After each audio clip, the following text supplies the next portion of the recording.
Are you wondering how to speak up in your relationship? Should I say something? No, I don't want to upset him. No, there's no point.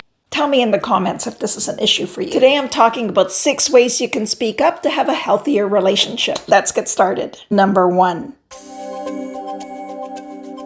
Clarifying.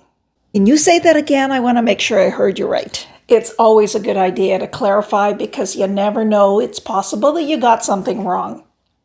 I should introduce myself. I'm Dr. Lena Sherwood, relationship coach and retired couple therapist. Number 2.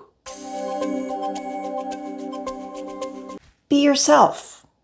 Look at me. Do I look like I'm on board with this? Now, this has a touch of sarcasm and humor, so if that's naturally you, go for it. Don't hold back the parts that are your character and personality. Number 3. Keep it even. Is this a two-way conversation? Honestly, couples need a reminder of this, that conversations actually involve 2 people. Number 4. Set a pace.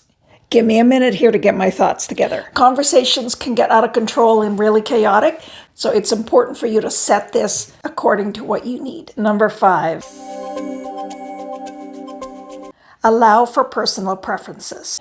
I'm going to have to think about this and get back to you. Maybe you are a person who just needs more time. You might need more space to sort out how you really feel. Number 6. Ease in. Okay, here's what I think. Some of us don't like to be rushed, especially if it's getting heated, and you may have a naturally gentler approach. So take all the time you need and don't compromise on that. The important part is that you speak up because you are a vital part of this relationship. I hate to see relationships end over words that can be managed. Tell me in the comments below if you found this helpful. Stay tuned for more sound relationship advice.